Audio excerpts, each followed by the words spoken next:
Let us put our palms together. We respectfully invite JianHu Shifu to start the class.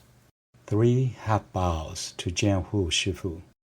1 half bow to the Buddha. 阿弥陀佛。 Let us begin with a 5 minutes of silent meditation to collect our thoughts and prepare ourselves to focus.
Okay, let us start the class.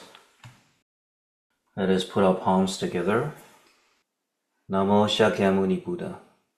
The Dharma, infinitely profound and subtle, is rarely encountered in a million kalpas. Now we are able to hear, study, and follow it. May we fully realize the Tathagata's true meaning. Okay, let us get to the last part of our false views. That is the last one of the 6 primary afflictions. And next week, we'll be able to go on to the secondary afflictions. Today's content is going to be a little bit heavy, a little bit intellectual. So bear with me. I think it's really important. I remember when we study the false views, the 5 primary kinds of false views that we started last week and we're going to finish this week. That was about 30 years ago when I first became a monk. I was in the monastery's Buddhist Institute. And I first encountered this. It's pretty confusing. It's something that we never studied, we never thought about. It's a pretty detailed analysis. It was pretty confusing. But you keep thinking about it over the years, and then it becomes more and more clear, and then you realize how important, how powerful they are as a tool to help us get to the heart of our false beliefs. How we go around this world having taken in a lot of beliefs and perspectives that we, without thinking much about it, but when you investigate it, you realize, wow, a lot of them doesn't make sense. A lot of them are false. It's just that everybody seems to use it without much thinking. Okay, like the concept of self. All right, so the false views, there are 5 basic kinds of false views. Views of identity, dualistic views, deviant views, attachment to deviant views, and attachment to false precepts. So we covered the first 3 last time. Yeah. So views of identity, self-view is who you think you are. And a lot of people take this physical body as the I. Some people take their mind, even though we have little idea what our mind is, and we take this mind to be I. Some people take the combination of body and mind to be I. Some people believe that the mind is inside the body. Some people believe that the body is part of the mind. Some people believe that they're 2 different things and somehow magically connected. Some people believe that it's the feelings, how I feel. Anyway, so all these are different views of I, and they all have problems. When you investigate it deeply, they don't stand. They are not consistent views, and they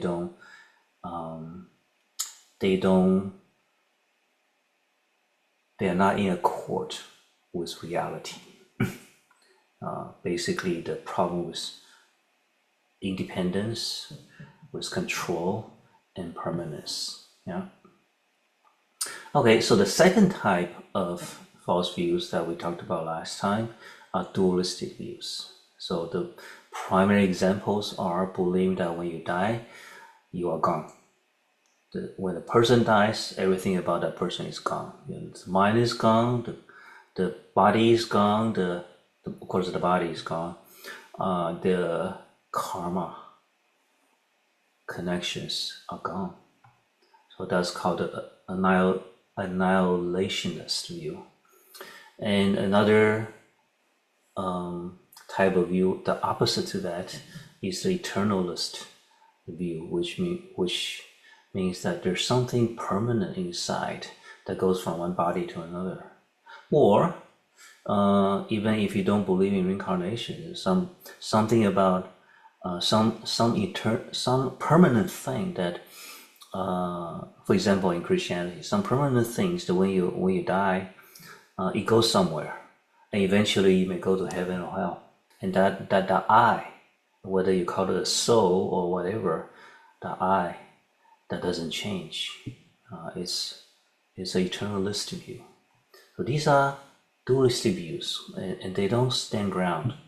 Careful examination. And other types of dualistic views are very strong, fixated division between good and bad, justice and evil, right and wrong, beauty and ugliness, and so on.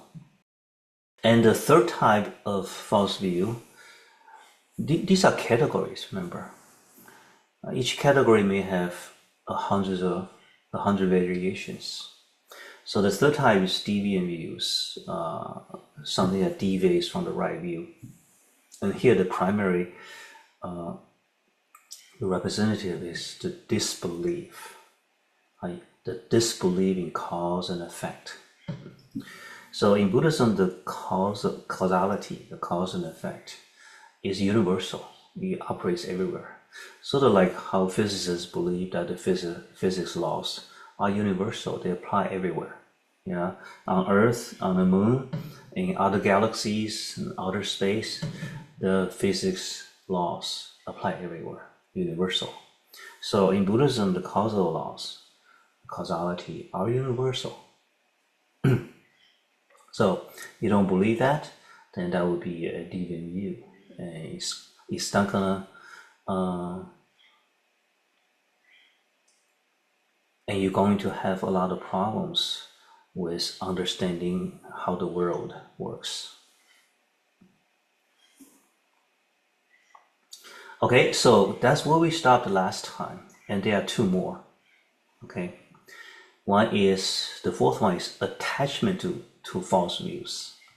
Attachment to false views. So any type of false view, we talk about 5 types, right? So all the false views. When we have a false view is one thing. That is, you believe in something that is wrong. That is one thing. But there's another thing that when we hold on to it, we are attached to it. So even when somebody corrects us and show us the right view, we get defensive. We are resistant. We don't want to accept it. We don't want to think about it. We don't want to go through a rational examination to see if what that person says is right or not. Yeah, we are afraid to be wrong. So we become attached to our certain views. That's false. That's number 4. The attachment to false views is an important type of false view. Okay, it's an important type of problem, a belief that hinder us from becoming enlightened. So to hold the view that one's false views are correct and to insist that others' right views are incorrect. Not only that you believe that your false view is correct, you think that when people tell you the right view that they are incorrect, right? So you don't believe it. So one may hold many false views, but if you are open-minded enough to consider and accept challenges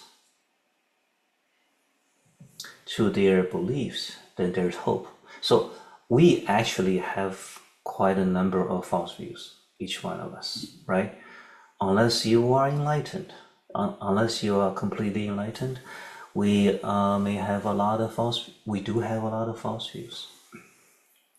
So that itself is an issue, but then it's less of an issue, and we are still hopeful if we are open-minded enough to listen to people who challenge our views, people who challenge our beliefs, as long as their presentation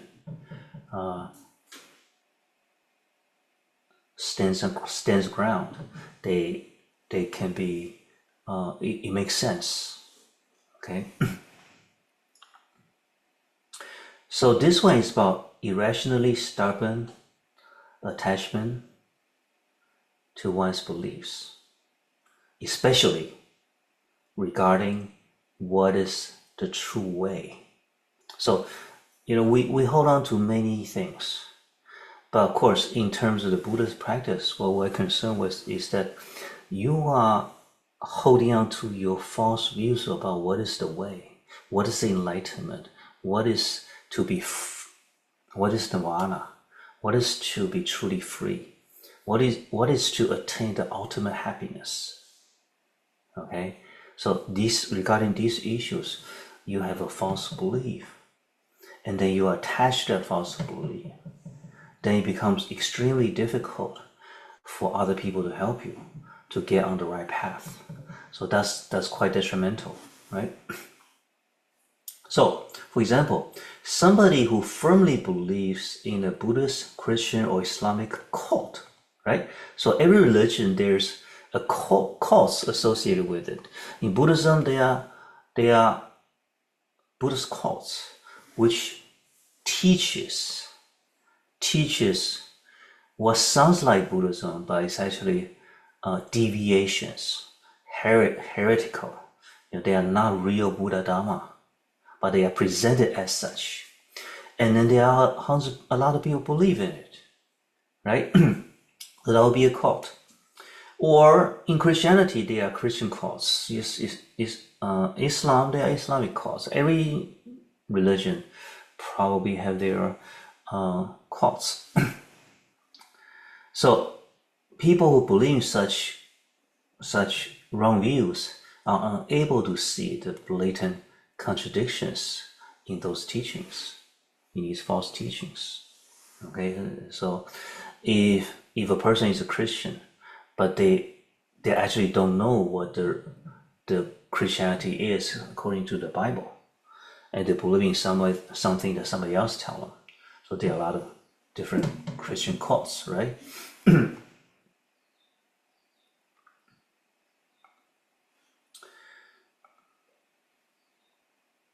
In Judaism too, there's what they believe is apocryphal, false gospels.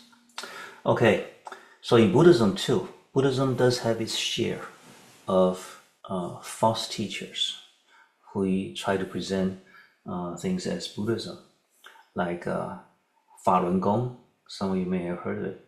Falun Gong, they're constantly protesting how they're being suppressed and so on, and they teach their followers that they are teaching Buddhism, but they're using all these Buddhist terms and explaining it all wrong.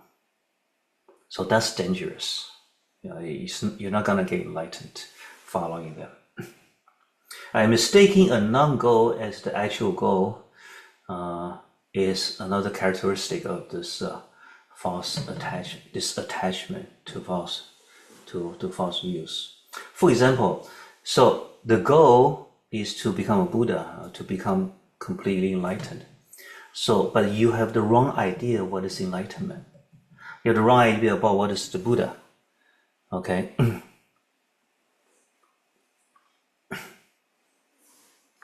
But in a worldly situation, you believe, say a person believes that having lots of money equals happiness. So what they actually want is happiness. That's their goal. But they think that it's the same as having lots of money. So anybody who pursue that path, they're going for a lot of money, and when they have a lot of money, they realize they're not happy. They're not really happy. They're not fulfilled.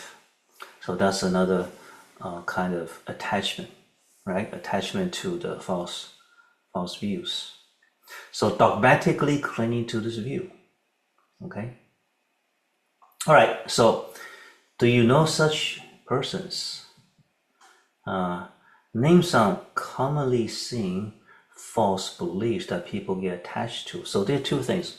Not only that there's a false belief, a false view, like having money equals happiness, or somebody can grant you enlightenment. So not only there's the false view, but there's attachment to it. Think about it. Let's take a moment to think about it. Can somebody give me examples of this number fourth type of false view, attachment to false views? Would anybody like to share? Just take about a couple minutes to think about it.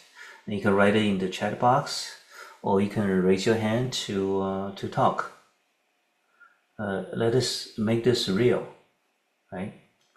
I'm sure everyone has seen this in their life somewhere.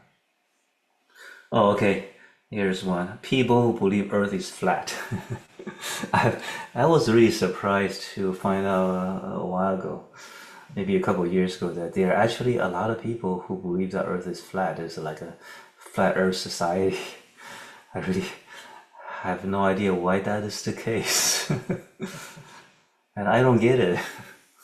Okay, false view. You have to be able to sit in full lotus to achieve samadhi. Okay, you have to. Actually, this one is number 5. So in the chat, there's somebody said you have to be able to sit in the full lotus. So your legs double crossed, right? To be able to achieve deep concentration, samadhi, or even enlightenment. Okay, now we'll talk about this in the next part. I'll explain why that belongs to the 5th category instead of the 4th category. Okay, let's see. Anything else? Worldly things too. Doesn't have to be about Buddhism. It could be about worldly beliefs that people hold on to. What they think is a result or a goal, but then actually they are wrong. Once I get a promotion, raise, recognition, I'll be happy. Okay, good. Once I get that promotion, that raise, I will be happy. That's a good one. The thing is, once you get that promotion or raise, you're gonna be happy for a while, and then quickly the greed sets in, and then you think that that's not enough, right? That's what often happens. The happiness doesn't last too long. Or maybe with that promotion, let's say you get to a higher level of management, you realize, whoa, there's more responsibility. And then, let's say you manage 10 people and now you get a promotion, you manage 50 people. And then you realize these 50 people, there are a lot of people who are strange or have difficult habits. It becomes a lot harder to manage a large group of people without their perks, right? So once you get to a higher position, you usually face more challenges. Okay, that's not itself a problem necessarily, but then if we often see one side of a achievement or status or goal, and we don't see the other side of it. Right? For example, to be the president of the United States may sound like a great job, or the peak of a person's achievement. You become the president, and then once you become the president, you realize there's no way out of that financial situation that's been around for 20 years. There's no solution other than okay, let's not talk about it. It's a really difficult job. Everybody goes in there with dark hair and they go out with white hair. Okay, somebody else say, having a good education is happiness. Okay, so there's a lot of Chinese or Asian culture thinking. You gotta have a good education. So no matter what, you gotta do well in school, get good grades, and then seems to convey to the children that once you do, you get good grades, you go through the good college, your life is set. It's gonna be smooth sailing, and then you're gonna be happy. Or you have to go into the STEM, right? The science, technology, and so on. But for some people that may be right. For a lot of others, that is the beginning of their challenges.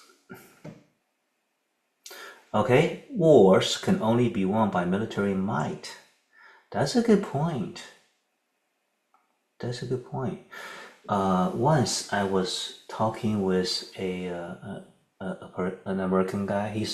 He's very knowledgeable, and then I was explaining to him that in the long run, Chinese people are peace-loving people, and he said, "That's not true.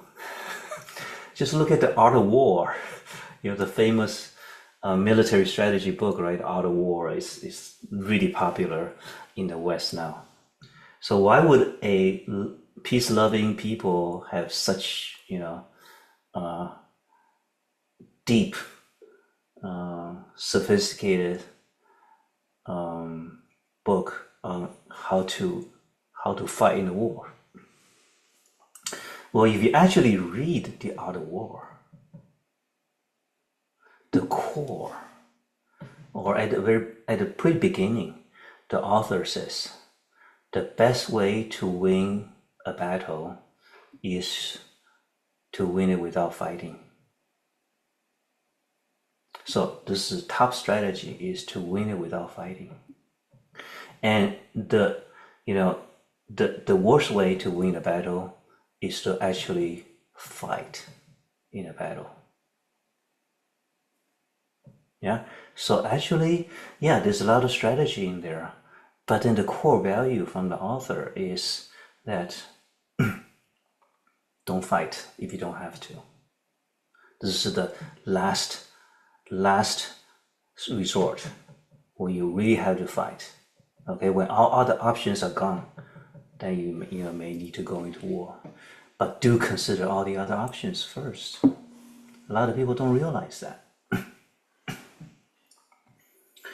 Okay, just as some people believe that having a bunch of money leads to happiness, some believe that having power can lead to happiness. Yes, that's another big thing. A lot of people want power, thinking that power will bring them happiness, or power itself is the meaning of life, or the greatest achievement.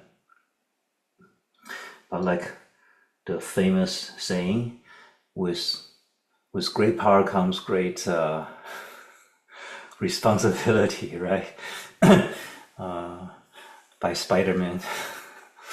With great power comes great responsibility. It's actually true, right? It's very, very much true.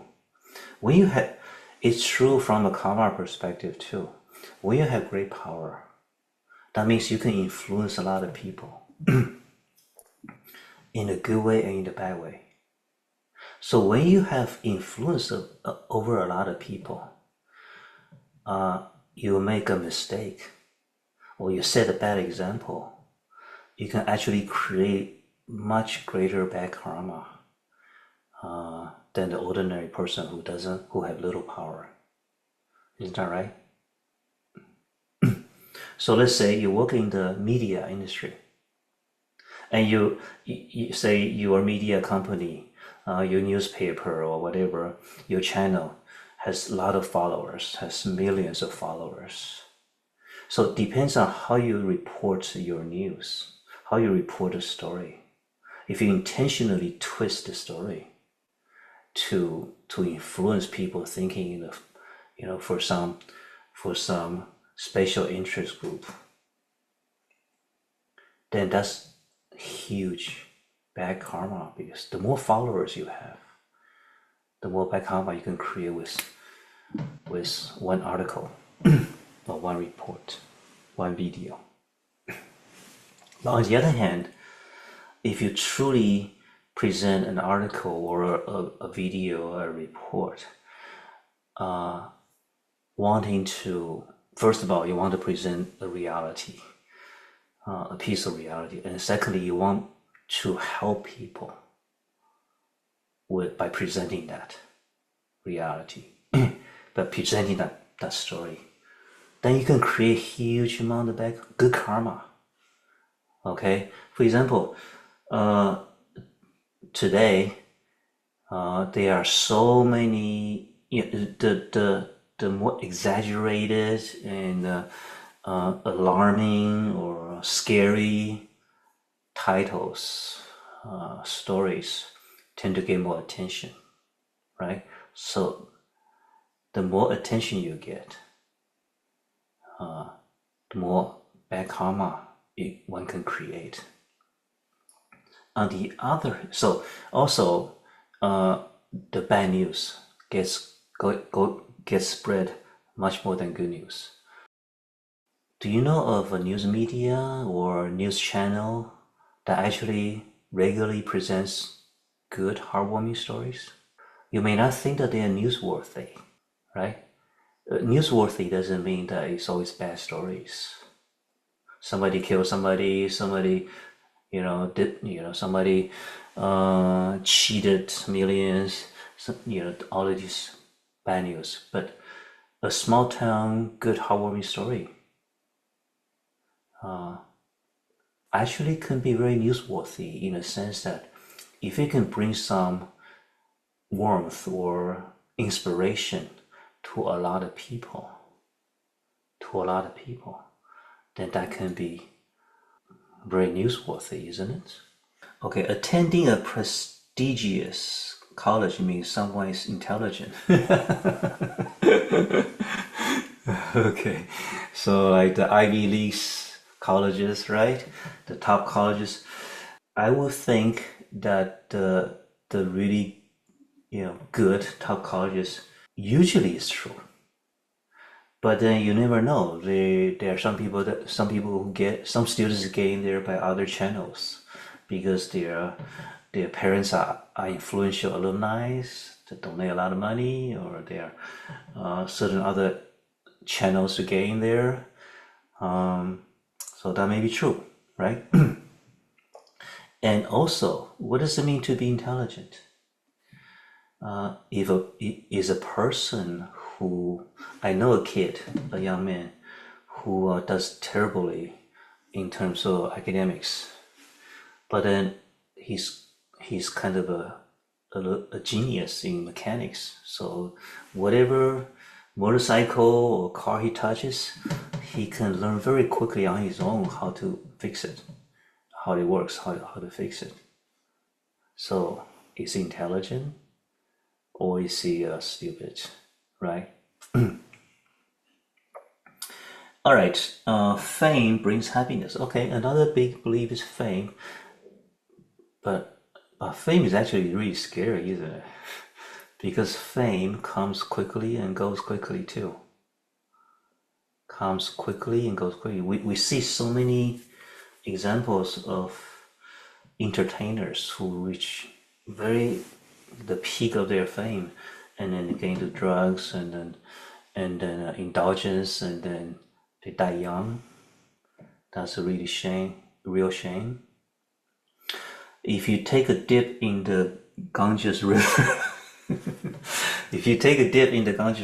all the bad karma will be washed away. Yeah, so that's apparently a very ancient Hindu belief or Indian culture belief. It's amazing that people still do that today, right? I went to India a few years ago, and people still bathe in the Ganges River, even though it's quite polluted. They still bathe in it. Oh, actually, this one, if you dip in the Ganges River, all bad karma will be washed away. That actually is the fifth false view. So the difference between the fifth and the fourth is that the fourth is believing the wrong result, incorrect result. The fourth is believing the wrong process or method or path to get to a result. So here, if you take a dip in the conscious river, all the bad karma will be washed away. So your goal is to cleanse your bad karma.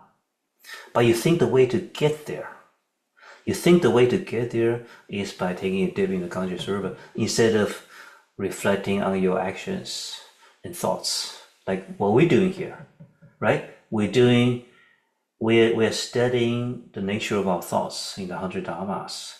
That's because that is the path to get to enlightenment or true happiness. But you think that somebody, some master can just bring a light into you and then wash away your karma, or if you make a lot of donation to that master and they can cleanse your karma, or other beliefs. The process is wrong. The process will never, these actions will never get you to the goal. Okay, that's number 5. Okay, the loudest person knows the most. All right, so I think we're getting a good idea of what the number 4 is, right? Okay, so now we have a good idea what number 4 is. Let us look at number 5. Attachment to false precepts. What is the purpose of precepts? So precepts is the moral conduct, right? So like the 5 precepts: no killing, no stealing, no sexual misconduct, no lying, no intoxicants. Why are we interested in the 5 precepts? Why should we use the 5 precepts to guide our behavior? Because these are things you do or do not do that creates the desirable or undesirable karma. When you kill a sentient being, like a person or animals, you are causing great suffering in that other sentient being. And that's bad karma by definition. The definition of bad karma is some action that you do that cause suffering onto some other sentient being. Okay? So when you steal, when you cheat your spouse, when you lie and for your selfish reason to take unfair advantage of others, when you intoxicate yourself, you're hurting somebody. Okay, so the 5 precepts are a guidance for us to follow so that we can reach a better future, a happier future, a future with good karma instead of bad karma. So the 5 precepts in Buddhism are the right precepts. And false precepts or wrong precepts are things you do to get you to happiness or enlightenment or some goal that doesn't get you there. So the message about believing that if you have to sit in the lotus position, you'll achieve samadhi, that is not true. Although the lotus position is very helpful, but then it's definitely not necessary, right? So if you cannot sit in the lotus, don't despair. You can achieve samadhi in any posture, but the sitting posture is usually the best. And the full lotus is usually the best among the best, but it's not necessary, right? It's a good condition, but it's not a necessary condition. So let's look at number 5, attachment to false precepts. One has incorrect views of what is proper or moral conduct, especially related to practice to attaining a nirvana, and insisting that this is correct. So like number 4, there's attachment. So you have a false belief about how to reach your goal, what steps you take, okay? But then you are very attached to that. When somebody try to tell you, no, you should do this instead of that to get there, you reject that. You don't even want to think about it. You don't want to consider it. You don't want to rationally listen to what that person says to see if it makes sense. You don't want to challenge yourself. You don't want to be challenged, right? So there's the attachment. For example, to believe that ascetic practices alone can end suffering. So in the history of Buddhism, they were, when Buddha was alive in the world, there were many spiritual seekers, people who want to achieve the ultimate bliss, which is nirvana. But then they have all kinds of different ideas. Like earlier one about jumping into the conscious river. Okay, and there's another one about asceticism. That is, there are some groups of people believing that every person has, their fate is that they have this much of suffering and this much of pleasure or happiness. Now, when you finish with that, when you go through that suffering, then all that's left is happiness. So they intentionally take on suffering. They intentionally take on suffering to hurt themselves or to make themselves, for example, expose themselves naked under the bright sun to get burned, or starving themselves, eating very little, okay, or no eating, or other forms of torture, self-torture. They're not torturing other people, they just self-torture. This extremely ascetic practices. They think that this will bring them to closer enlightenment. Right? So that's an attachment to false precepts, where precepts here means the guidance or the rules you follow in your life. So this one is a confusion about the process or path that leads to the desired result. So maybe everybody wants to become a Buddha, but then there are some people who believe in just very wrong ways to get there. Especially regarding how to achieve enlightenment and Buddhahood.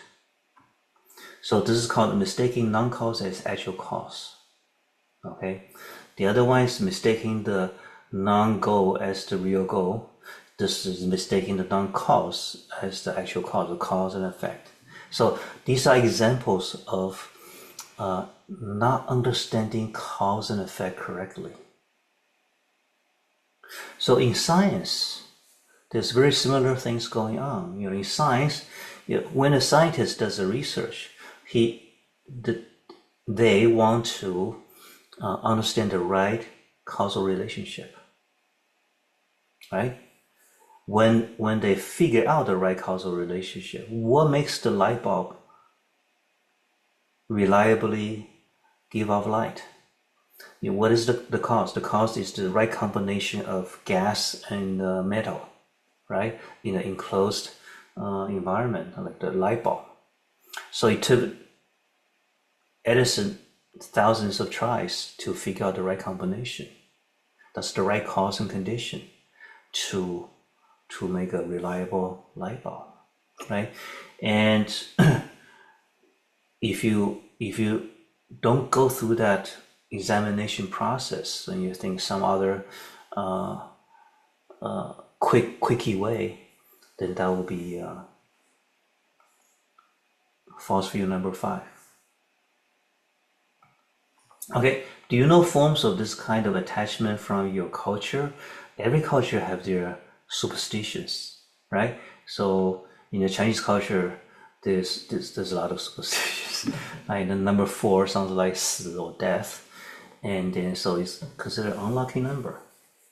Okay, a lot of people don't want 4 in any like the room number, the address, or license plate.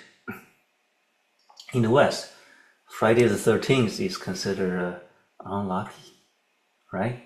So is that rational? Is there a scientific explanation? Not that I know of. Okay. So, for example, you got into some unfortunate happening. Yeah, you screwed up the meeting. You didn't get the deal you were hoping to get, or you got hurt, and you realize, whoa, today is Friday the 13th. That must be it. It is because Today is Friday the 13th. That would be an example of false view number 5. Or seeing a black cat, breaking a mirror. In ancient India, some spiritual seekers believe that, okay, we already talked about this. Okay, so now we have gone through a basic explanation of the 6 primary afflictions. First 5 and number 6. Number 6 is false view, and then we're going to the details about 5 types of false views. So the 5 kinds of false views are called the 5 acute agents, right? So we mentioned that last time. Or 5 delusions. They are mistakes in our belief, in our perception, right? Whereas the first 5 primary afflictions are called the dull agents, or the 5 vices. Together they're known as the 10 agents that drive us to create bad karma. And that's why we suffer. We suffer because we have the 5 acute agents and the 5 dull agents working together. Our beliefs and the way we think, following these false views. That's what leads us to do things, to create bad karma and make us suffer. They're called acute because what? Why are they called acute? Because you can acquire a false view in an instant. Somebody tell you some bizarre thing, and they say, "Oh, is that right? Oh, I gotta be careful about that." You believe it instantly, and that's very quick. But then they can also go away very quickly. Once you had a chance to think about it, or somebody tell you the right view, and then you think about, wow, that makes sense. I was wrong, and you change it. That's it. You replace the false view with the right view. That can also happen in an instant. Okay, so becoming enlightened or becoming awakened to the emptiness of the self, that takes only an instant. Of course, it may take years to build up to that instant, to build up to that moment, right? But it only takes a moment. So that's acute. So in Zen Buddhism, in Chan Buddhism, the enlightenment refers to the awakening to your true nature instead of the false self, right? And that is the removal of all false views.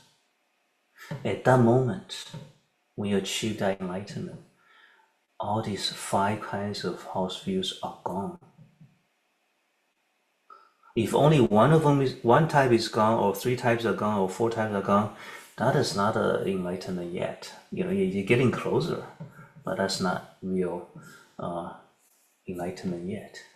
So when we study the stories of these Zen masters in the past, these great Chinese Zen masters that we've been talking about, when it said that they achieved that great awakening, that enlightenment, that means that at that moment, all these false views are gone. All these 5 types, any variation of these 5 types of false views are gone. Okay, they broke through, they got it. So they are acute. It only takes a moment. It could only take a moment to remove. However, right, okay. On the other hand, the 5 vices are called dull because they are greed, anger, ignorance,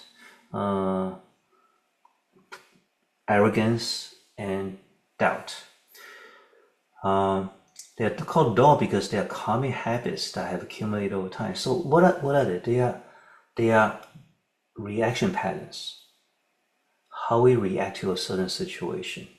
We have developed these habits, reaction patterns, and they are harder to remove. So even when you are awakened, even when you have gotten rid of the false view, if you're not mindful, you may still fall back and automatically into this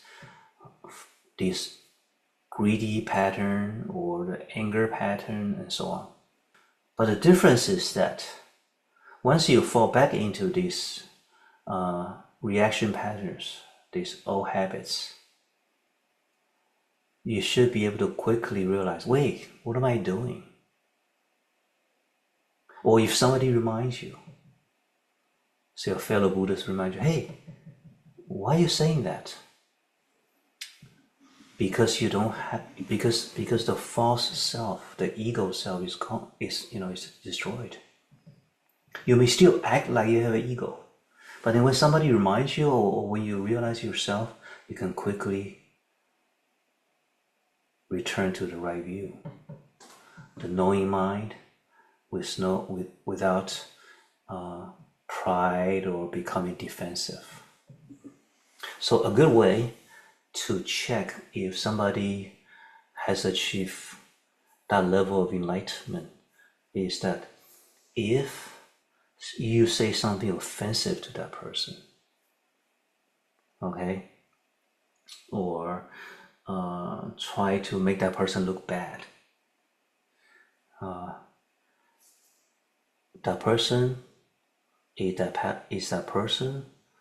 does that person react strongly, become very defensive or upset?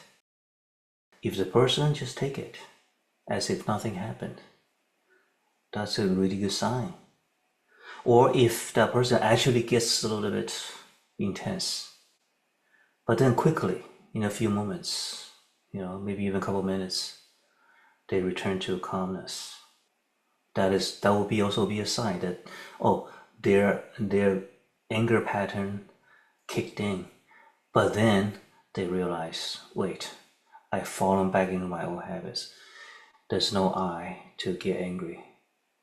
There's no I that gets offended. And so they can quickly return to that peaceful state again. Okay, so that is one way to check. It's not a necessary and sufficient condition, but it's a sign.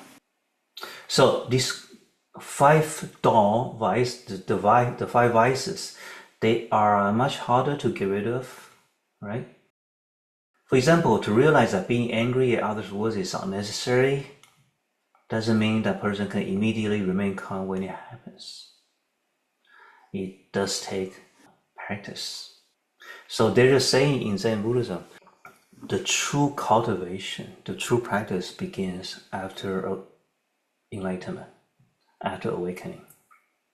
And once you reach that great awakening, you realize, you begin to see how much bad habits we have within us. But there's no despair. There's no despair. There's no self-pity or feeling I'm used. No, that's the ego. So the ego is gone. So then, even though there's a lot to work, you happily go on with faith. Okay, I just want to very quickly mention the 20 views, the 20 false self views, but we're not going to go into detail. There's another level of detail that we don't need to get into. Basically, the idea is that we have the 5 aggregates, right? Form, feeling, conception, volition, consciousness. The body, your feelings and emotions, your concepts, your stream of consciousness, conscious streams, and then your judgment, right? Your consciousness. Some people believe that the body is I. Some people lean toward, my feelings, what's important. Feeling is I. Some people think, the ideas I have. Some people think, I keep thinking, my thoughts are me. And some people think that the ability to judge and discern, that is me. That's what defines me. All these, or a combination of these 5, all these are wrong. Not completely wrong, but then pretty wrong. Okay, so that's 5. That's 5 views. Then take the example of the body. To believe that the body is I, there are variations, like the body is the self. That's the materialistic view. This body is I. That's one variation. Another variation is the body is part of I. When you say I have this body, I have this body. I is actually not the body, right? I have this body. That's another identity view with the body. The third is form belongs to the self. I have a body. I have a body. Oh, number two is the body is part of I. And number three is a kind of a possession relationship. I have a car. I have a body. That's subtly different. Number four, the self resides within the form. So I exist inside this body. These are variations, 4 variations of the body is I, false view. So 4 times 5 is 20. That's the 20 view. So this is an example how Yogacara get into this very detailed analysis, but we don't need to get into that. Okay, so let us look at, I listed some questions for you to think about. You can look at them. Let's take the rest of this class to look at some of the exercises, questions, okay? And then 30 minutes from now, 8:30, we're going to look at some of the questions people have sent in over the last month or so. Okay, so I have sprinkled questions throughout the notes. Do take a look at them to help you ground the teaching. So let us look at the first part, thinking and internalizing. So let us deepen our understanding by internalizing the teaching. So greed for the future.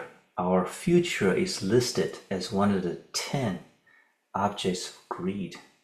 So we get greedy about our future. This is an interesting idea, right? We often think of anxiety as a form of fear. We often think of anxiety as a form of fear, but how might your daily anxieties actually be rooted in a greed for an imagined future? Do you think that makes sense?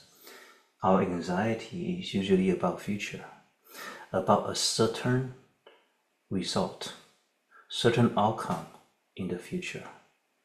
That's what we're anxious about, right? Usually. So it's a greed, it's a form of greed for the future. So now what is the difference between wholesomely planning for the future in a good way?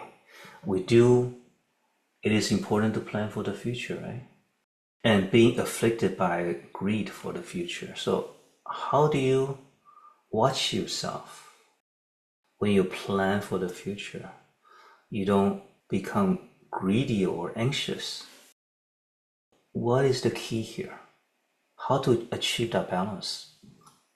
Feel free to write in the chat box anytime. So let's take a moment.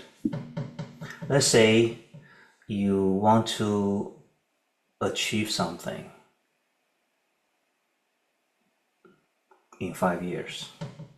You want to see yourself being somewhere at some position in 5 years, and you plan for it, right? Does that goal make you worry and anxious? What if your plan did not carry out, the steps you need to take did not carry out as you planned? For example, you get into college as a freshman. So let's say 4 years to graduate.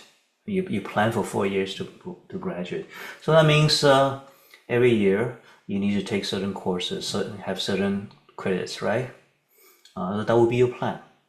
And then at some point in the second year, in the third year, something goes wrong. You lag behind, or you fail a class you didn't expect to. Do you panic because it deviated from your plan? So what would be a wholesome way to plan for the future without getting into becoming greedier for certain result, certain outcome, right? So the greed affliction is at work here, but there's also false views at work here, right? Anybody? What would be a way to determine? What would be a criteria to determine What is good desire? What is greed for the same goal? Anybody? Some of us are blessed with being too scatterbrained in the present moment to suffer from anxiety of the future. A wholesome desire will be ensuring that your goal's outcome positively affects others around you. Okay? If your goal, achieving that goal means that you can positively affect others. That means it's a good goal. If your goal is such that you have to step on others, or you have the right to step on others, then that goal will help you create bad karma. You know, that achieving that kind of a goal or setting that kind of a goal. Let's say you become the president of a company. So let's say that's your goal. But why do you want to become the president of the company? It's so that you can earn insane amount of money, or you can earn 100 times the 1,000 times the paycheck of the average employee. That's why you want to become the president. Or because once you are the president, you can improve the service or product of the company so that your customers will be happier. They'll be able to achieve, receive quality product or service from you. It's the same status, right? But then the reason behind it is totally different. So that would be a good goal. But then that doesn't prevent you from becoming anxious. Say, okay, I want to become president because I want to, do all these good things. But then, currently our service is terrible. A lot of people complaining, and I want to get there as soon as possible, but I'm not getting there. You get really anxious. That could happen. You can have a very wholesome goal, but then you get very anxious along the way. Okay, make realistic goals. Okay, don't get attached to the results. Okay, so on the one hand, you make this goal. You want to be the president of the company, or you want to, whatever. You want to get a PhD. You want to become a really good doctor in internal medicine. But don't get too attached to the result. Does that mean that if I don't become a surgeon, it's okay? So do you want to achieve your goal or not? Understand causality. Do your best, but do not attach to results. Okay, so people are getting the idea. So the goal or the result is a result of what? Cause and effect, right? Cause and condition. So you want to put together the right cause and conditions, step by step, right? To get to that goal. Now, if it looks like you're deviating from your plan, or you're not getting to your goal, then instead of being anxious or worried, the reasonable thing to do is not be greedy about the outcome, right? But then to examine, to do the right discernment, to examine the cause and conditions, where we are lacking, and then try to, change your plans to put together the missing conditions, right? You can do this in a rational, calm way to adjust your plan. So when it looks like you're not getting to your goal in a straight line, you're taking a detour, that's okay. It just means that you need to put together the right factors. You should get the right factors to put you back on the path. That's what it means to not become attached to the goal. You do want to strongly achieve your goal, but you're not attached to the outcome. Do you see the difference? It's not a contradiction. You still want to achieve that goal very much, right? But then you're not attached to the outcome, meaning that if the outcome is not coming, then you use cause and effect, causality. What conditions are missing? Let me re-examine my plan or my path And what is missing? What are the missing factors? Let me bring the missing factors back into the picture, and then I should be going toward the goal again. Okay? All right, number 2, arrogance and confidence. So, being confident is good, being confident of yourself, but then when do you cross the line and become arrogant? Yeah? So self-pride is the root of all arrogance, right? All 7 types of pride. So it involves taking the 5 aggregates I and comparing one's resources with to others. So comparing yourself with others is a key in all this kind of arrogance or pride. So in a modern society, we are constantly told to build self-confidence. Based on Buddhist psychology, so that is the 100 Dharmas that we study, right? How can you cultivate strong capabilities, leadership, and confidence without being trapped in basic pride or excessive pride? Yeah, so we generally recognize that having self-confidence is good. It's a good thing, right? That means you have faith, you have motivation, you can go on, you believe you can do it. But then there are also quite a bit of people who are confident or overconfident and become arrogant.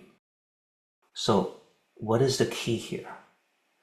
What's the key thing to differentiate between confidence and arrogance?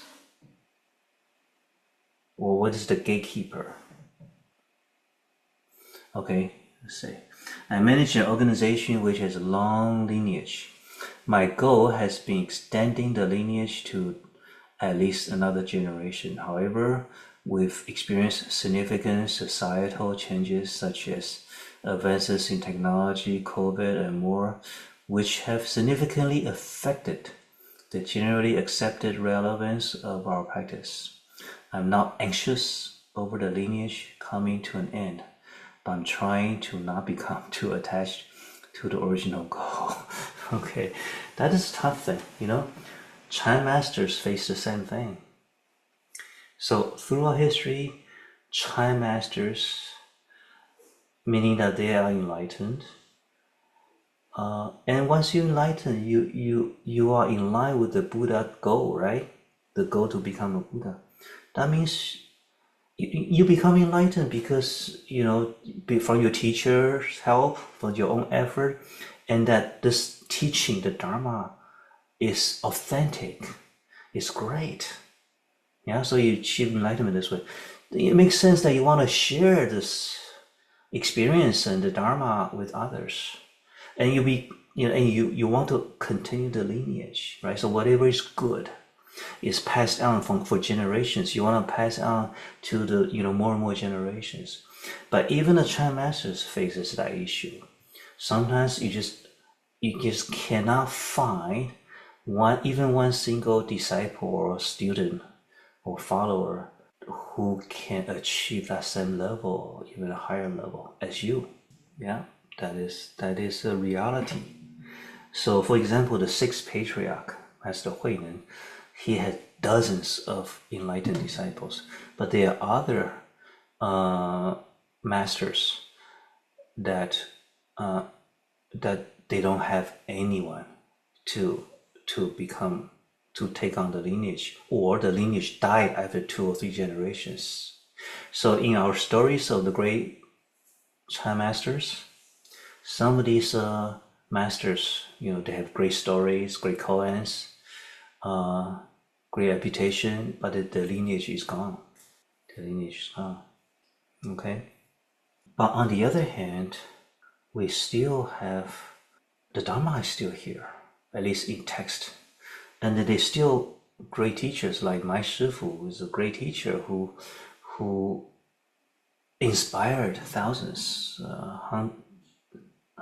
tens of thousands to pick up the Zen practice. And that's what I'm trying to do. And I certainly would like to find somebody who can achieve my level or higher level. It's not easy. And sometimes you could get anxious. But then I think if we follow the example of the Chan masters, we just do what is right. We don't water down the teaching, right? We don't water down the teaching and the practice. And we are very sincere in wanting to continue the lineage, pass down the teaching. And then who knows? The bodhisattvas work in the background to help us. Okay. Understand interdependence and act with compassion to overcome arrogance. Okay, that's a good point.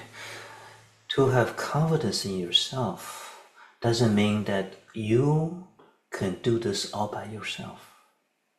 Yeah? The interdependence means that whatever goal we achieve, there are actually so many different people or factors that help us achieve the same thing, to help us achieve that goal. So every step along the way, there are countless people or sentient beings are helping you. You should recognize that. When you recognize that, you become humbled, but not lacking confidence. You become humbled. Oh, there's so many good things going on in achieving this, this worthwhile project, and so many good people helping me. So I'm confident that we can do this along with everybody. Yeah. So the Sangha, the Buddhist community is a great example. We all help each other. We help each other, and we have wonderful volunteers. And then we want to, because we recognize that the Dharma is good, and so we want to help and have others, so that others can have a chance to learn the Dharma as well. So interdependence plus self-confidence is a very good combination to prevent you becoming arrogant. Arrogance is basically grounded on self, right? On self. Hey, I did this. I'm better than all of you. All of you on my team are useless. It's all because of me. That's arrogance. Okay, the gatekeeper between confidence and pride I have seen in leaders I respect have always been humility. Yes. Willing to incorporate new information, and they never punch down being verbally harsh with people below their right. Yes, that is another good sign. The greater they are, it seems that the more humility they have, in the sense that how they treat the lower level guys, or how they taking information from anybody that could be useful. So I remember a story. Steve Jobs is usually come across as a very arrogant person, right? One day he was in the Apple facility somewhere, and he saw some guy who came for an interview, right? So he talked with him, and to assess what he's good for. The interviewee, he showed this software thing he was working on. He was sliding across. On the iPad you slide across a screen, and it goes very smoothly. He did that, and Steve Jobs saw it. This is awesome. He hired him immediately, and then so now it's on every Apple mobile product. So then he may come across as really arrogant in some way, but then he's really willing to take in a very low level or new person's idea, right? Being humble is a mark of confidence, but it's the opposite of arrogance. Very good point. The more real confidence you have, the more humble you can be, because being humble or having other people win over you, or become better than you, or have better information than you, doesn't destroy your confidence, right? So you can be humble. You can afford to be humble. What if you are in an environment where being prideful is rewarded for example, trying to show investors you are the best company leader?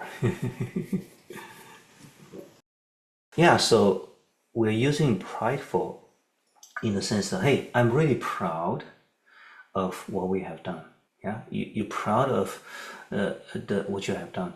But then taking what we have talked about so far, the reason we have this great product or this achievement is because of interdependence. Many people worked on it, right? So it's not about myself. It's about this company. It's about this team or this working environment, right? This company culture. So I think that's quite good. That's quite good to be proud of what you have done. But then you're also still willing to take suggestions for improvement. Then that you can keep going better and better, right? Okay, intersection of anger and false views.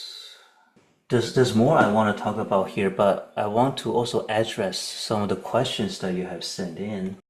So there are a few questions I want to answer. One is my question is about today's awakening hour. I was observing the breath and mind. My mind was completely absorbed. There was a coolness sensation, which was very refreshing. If you cannot see the words, it's too small, don't worry, just listen. So the question is, in this meditation, observing the breath, and this person's mind feel really, really at ease. There's a coolness that stays even after the meditation. I started observing the coolness, and slowly mind becomes very joyful. So there's coolness and joyfulness. And in awakening hour, I talk in English and Chinese. So Shifu was explaining something in Chinese, and I didn't have a clue. But my mind was very happy. How do I see impermanence in such a situation? Am I getting drunk with blissful meditation experience? Okay, so here is a very good question about meditation experience. So at some point, you should feel that your mind is joyful and then calm and then coolness. It's actually coolness, all right? How can I make sure that I'm not becoming attached to it? Should I continue or not? You should definitely continue. That joyfulness or the coolness of mind is right. And it can become a motivation for you to continue to go deeper. In fact, that joy, that serene joy, that cool, calm, stillness joy will get deeper and deeper, right? And you should, it's good to experience that. That means you're doing something right. So don't stop, continue. But how can I make sure I'm not becoming attached? So once you finish the meditation, if that feeling goes away, you turn to ordinary daily experiences, and you say, "Oh, I want to get back there. I wonder if my next meditation I can get back." You start worrying about this, then that's attachment. Or the next time you meditate and you didn't get that feeling, you didn't get that joyful feeling again, and you become anxious, then that's attachment. Okay, so the right thing to do, the right mentality is that, okay, I somehow got there, but I'm not 100% sure what exactly I did right to get there. So I can become more mindful as I am doing my meditation practice and the mental states I was going through.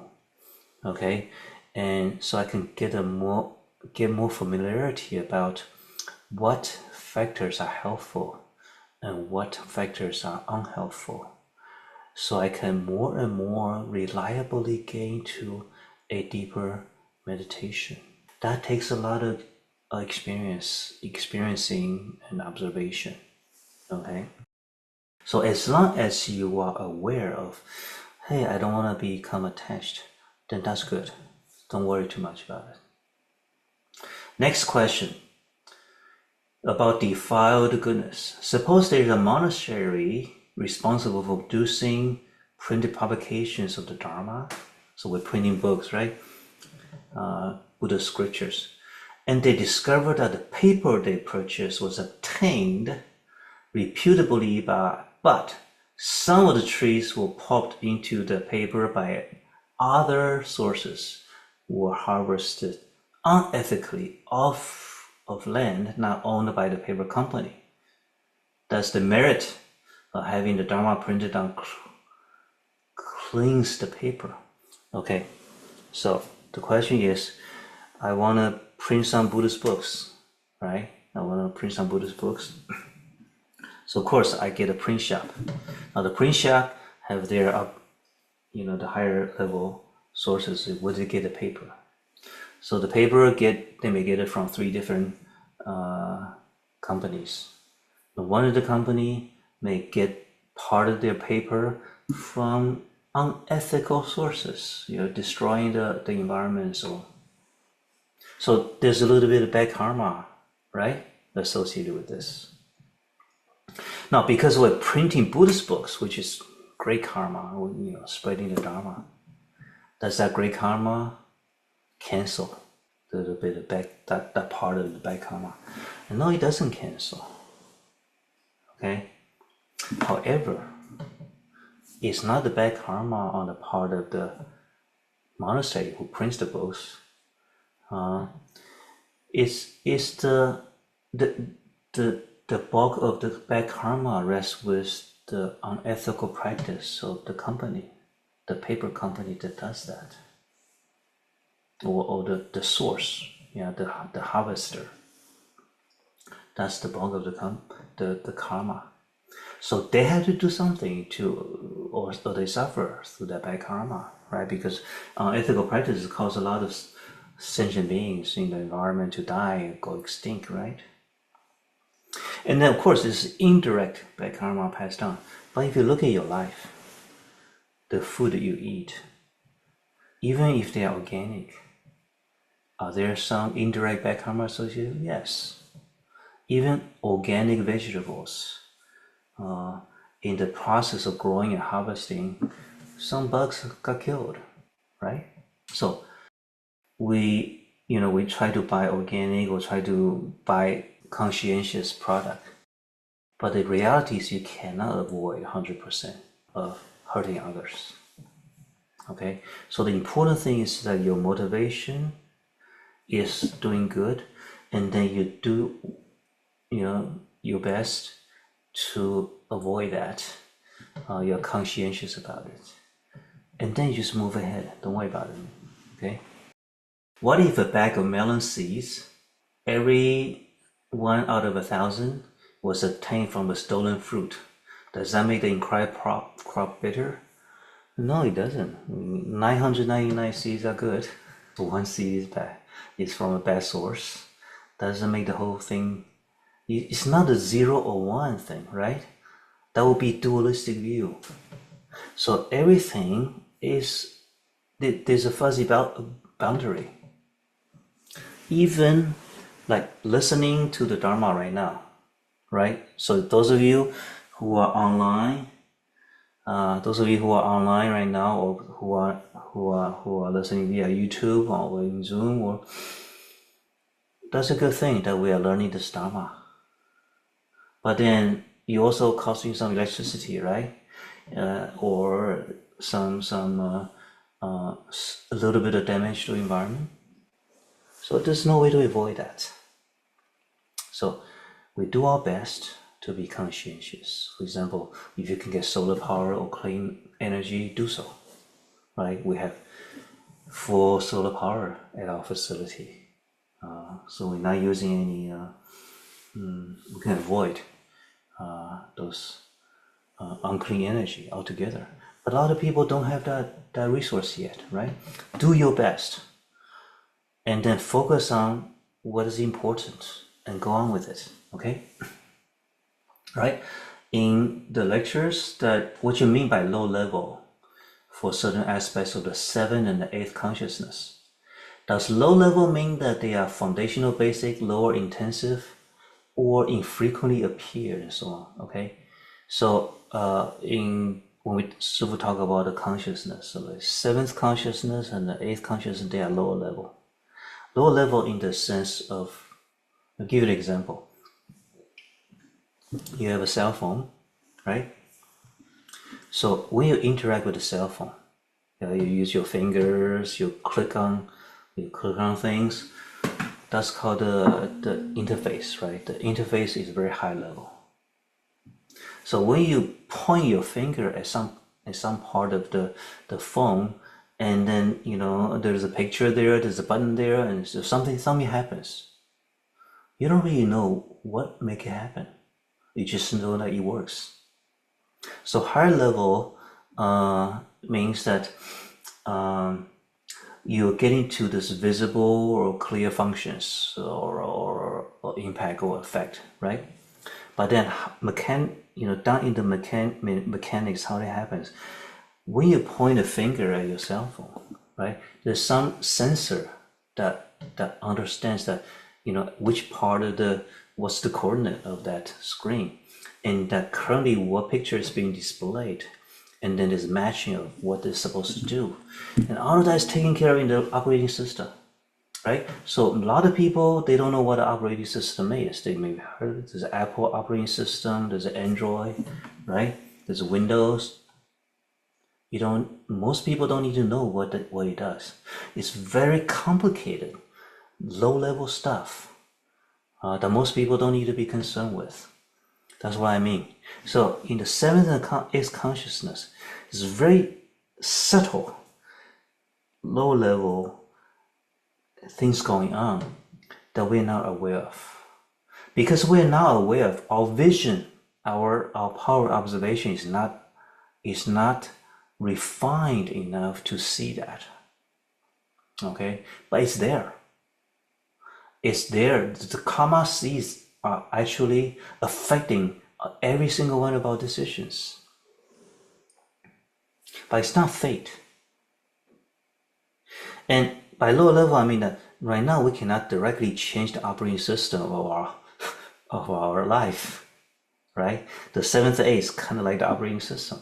So you cannot actually change your operating system, but you can affect it by using your 6th consciousness. That's what we're doing now. When we Shifu talk, and then you listen, and then we ask question, and then we think about it, we're using our 6th consciousness. That's the higher level function of the mind that we can access. And remember that 6th consciousness actually sends information or karma seeds back into the 8th consciousness. How does it do that? We don't need to worry too much right now, but it does that. So it's going to change the structure, the system, the makeup of the karma seeds in the 8th, and that's what's gonna change. So it's going to influence your future decisions. The more you think about the Dharma, the more you think about being mindful, the more you think about being compassionate, the more it's going to affect your future decisions in very intricate and subtle ways. So low level means that you don't know exactly how that does that, but it does happen. At some point in the future, when your meditation power is great enough that you can actually see the low level stuff, that's in the future, okay? So it doesn't mean that it's infrequent. These 7th and 8th are acting constantly, but it's too subtle for us to see. In the computer example you gave us last week was low level, the hardware components, while the other 6 consciousness were the operating system and the user interface. 6 is more like the user interface plus the application level, kind of, I would say. Okay, like the word processing, the graphics, the Excel, the PowerPoint, that kind of thing. Okay. So 7th and 8th is more like operating system and hardware. Oh, actually, the 5 senses are more like the hardware sensors. So your phone has a camera, that's a visual sensor, right? Your phone has a microphone built inside, that is a hearing. That's the auditory, probably 100 other sensors in there. That's the hardware sensors. Okay, next, what happens to the 8th consciousness after enlightenment? Okay, so the 8th consciousness, as are the other 7 consciousness, they are all under a pervasive delusion right now, right? Because it's all affected by this I. So when a person becomes enlightened, before we become enlightened, by studying the Dharma, by meditating, by actually changing our behavior pattern and changing our beliefs, false views into right views, right? We're using the 6th consciousness to affect the lower level stuff, the 8th consciousness. When you get enlightened, when you get awakened, then the process becomes much faster. It's kind of like an exponential jump, much faster. Because, ideally, once you get awakened, so much more percentage of your day you are mindful and you know what's going on, and then maybe you speed up the process of changing the operating system, the hardware and operating system 10 times faster, 100 times faster. Okay, so what happens to the 8th consciousness? The 8th consciousness turns into a type of wisdom called the perfect mirror wisdom. 大圆镜智的 perfect mirror 是 wisdom. So consciousness and wisdom is the same thing, but it's the same type of function in the mind. But if the function is under delusion, under ignorance, it's called consciousness. When the delusion or ignorance is removed, it's called wisdom. So right now, the 8th consciousness reflects everything we do, right? And when the ignorance is gone, then it reflects the truth. It reflects the truth. It's like a mirror, reflects the truth. So in other words, once we get very far in the enlightenment process, then the 8th consciousness become a great pervasive wisdom where everything you see, everything you encounter, you see the truth. Your mind reflects the truth instead of reflecting the distorted vision. Okay? And your 7th consciousness turns into this equality wisdom, right? Wisdom with equality. So that means whoever you see a little mosquito, you see a beautiful woman, you see a Buddha, you see a Shifu, in your mind they are equal. You see the Buddha nature. And then the 6th consciousness turns into this wisdom of accomplishment. We use the 6th consciousness to help us accomplish worldly goals. But then when you get enlightened, the 6th consciousness gradually turns into this wisdom to make things happen, to make bodhisattva work happen. Okay? All right, so I finished all these questions and we have still 10 minutes. Okay, let's look at the illusion of defeat. Review the definition of self-pride, which is taking the 5 aggregates as I and comparing with others. So this self-pride, right? The root of pride, root of arrogance, is basically have a false idea of I and then compare with others. Comparing with others. Because review the definition of self-pride and inferiority pride, looking at those vastly superior to you in some way, but then you claim that they are only slightly superior. Okay, so look at this. Reflect on a specific area in your life. Some professional skill, maybe a person is much more patient than you, maybe somebody is smarter than you in some way.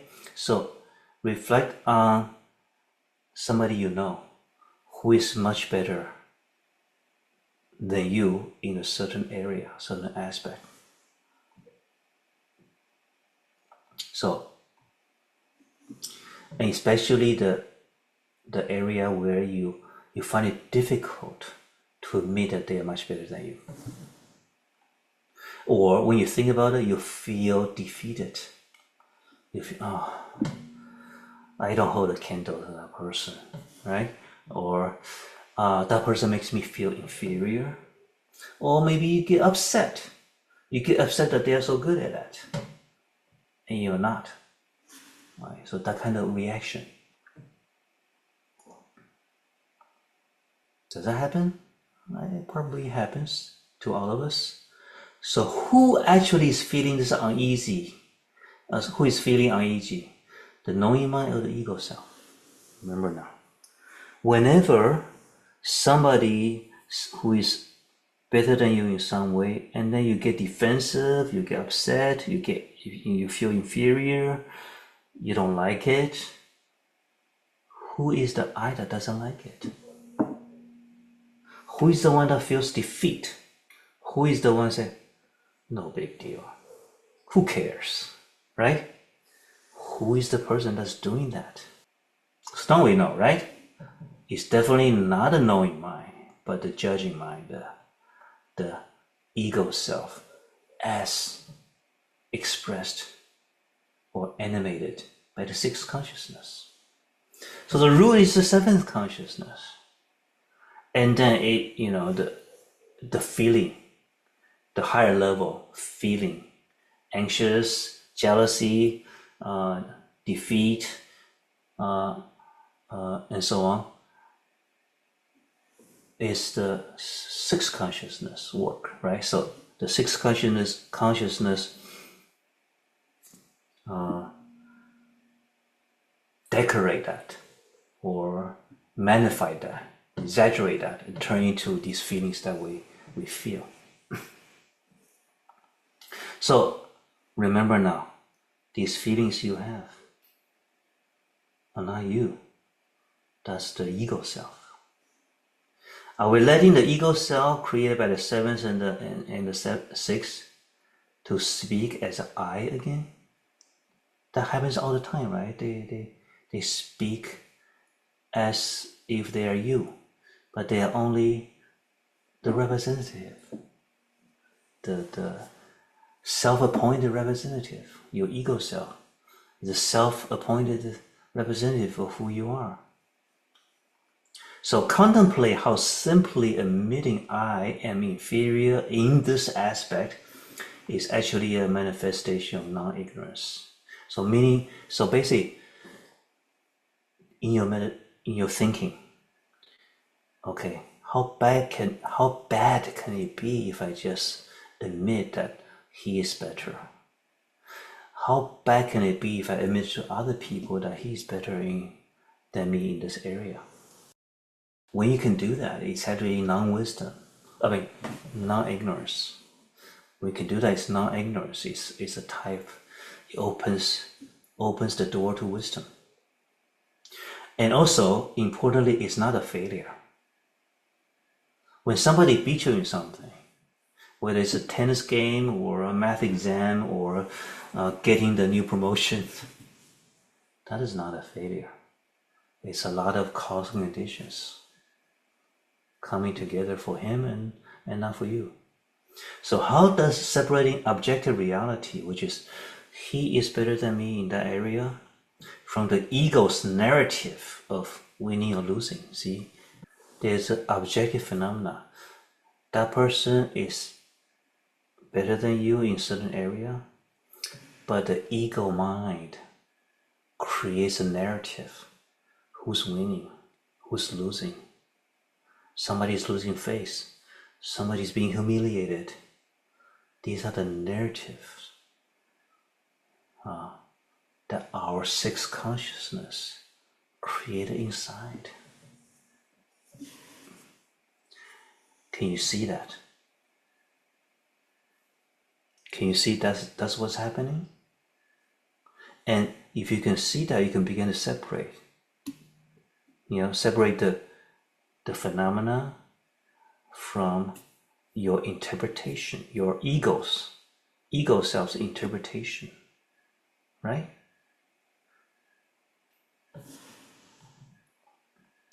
Okay, so in the Buddhist meditation practice part, there's a second part of this, the illusion of defeat. Okay, the illusion of defeat. So on the same theme, in our meditation, let us deconstruct the threat of inferiority. So sit in silence for 10 minutes. Bring to mind a person whose abilities, wealth, or virtues usually trigger feelings of envy or inadequacy. So you take a real example where that is happening in your life. That person make you feel this way. So in that 10 minutes of meditation, you observe the immediate mental heaviness or agitation that arises, so that emotional effect ordinary when that happens. And then apply discernment, prajna. Remember the discernment factor? To separate the objective facts from the sixth consciousness fabricated narrative. So in your meditation, you take a real example and how you usually react to it. You try to see that there's a difference between what is actually the phenomena and this feeling of inadequacy or envy or whatever. Separate that. These are two different things going on here. There's an objective phenomena here. A person beats you in something. And then the narrative, the feeling. That's made up. You made it up. Your ego self made it up. It doesn't have to do that. It doesn't have to be there. That feeling doesn't have to be there. You don't have to read it this way. The objective fact may be that simply this person has cultivated more causes and conditions for his speech. So he beats you in tennis, right? Maybe he just practiced more. Maybe he has a better eye muscle coordination, right? And you haven't put in that same kind of effort in this life or in your past life. That's the objective fact. And there's nothing to be ashamed of, or nothing to feel bad about, nothing to be jealous of. So, walking along and hard. Okay, so the fabricated narrative, this makes me a lesser being. I'm defeated. So you lose to him 3 tennis games in a row, and I'm defeated. I'm having a lousy day. I'm no good. I should give up tennis. I feel embarrassed. He's laughing at me inside. This is your inner narrative. And that's the product of the false self. And it's a delusion. So, suchness, to see things as it is, here means that you see the objective facts, but you don't generate the habitual narrative that you usually generate. You don't need to. It doesn't. They're not tied together. Okay, you can have one without the other. You can accept the objective fact without generating that set of negative feelings. So, practice resting the mind in equanimity. Let go of the ego's need to compare I with you. The ego has a need to compare. The self-pride is a basic part of it. And accept the reality of the situation effortlessly, without attachment to pride or the dualistic view of better or worse. So it's not about who's better or worse. That is a false idea.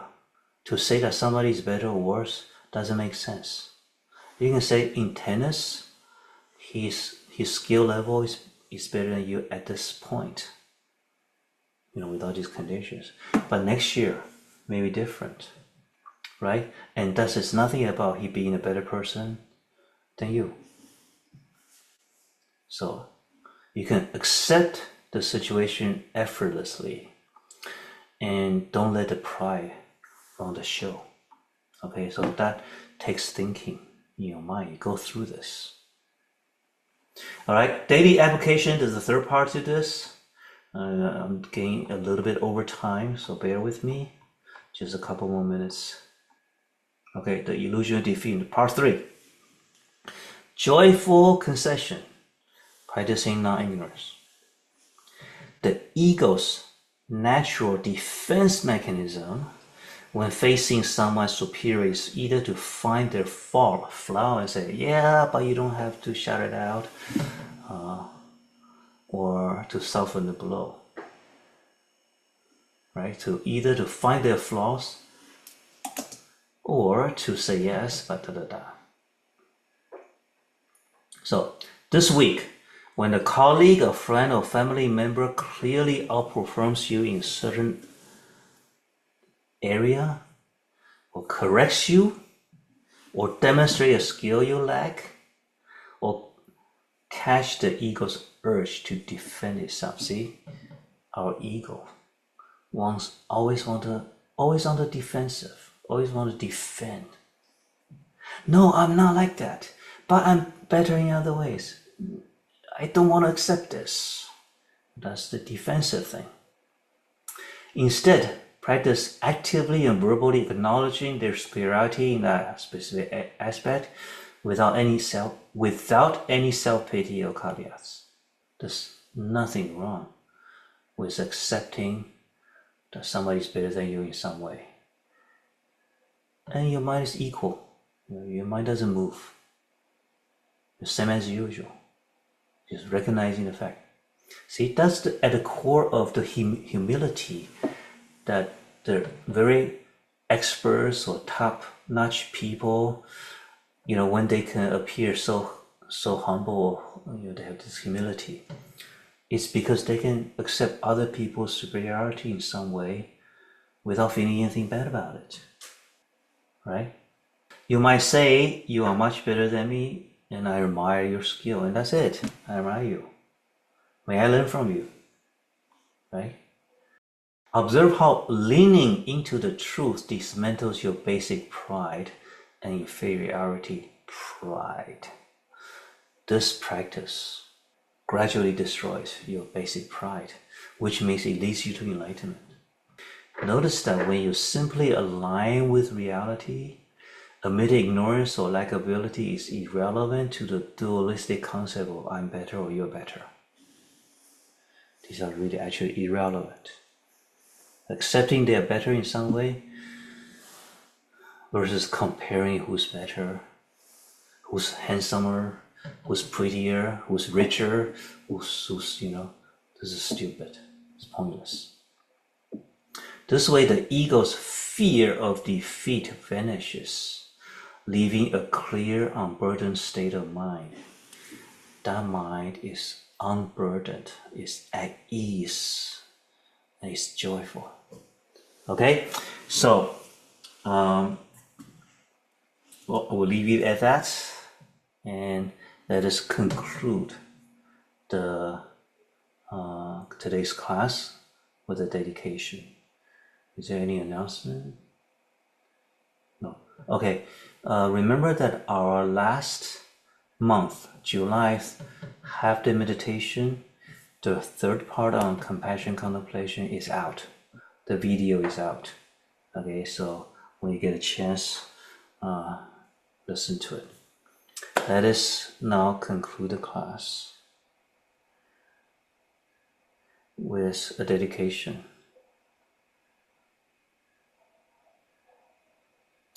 May the merits of our studying the Hundred Dharmas together to understand ourselves, to destroy our delusion and ignorance, and to help us on our Bodhisattva practice, be dedicated to all the participants, your friends and family, and all sentient beings, where we all achieve that ultimate blissful state of mind.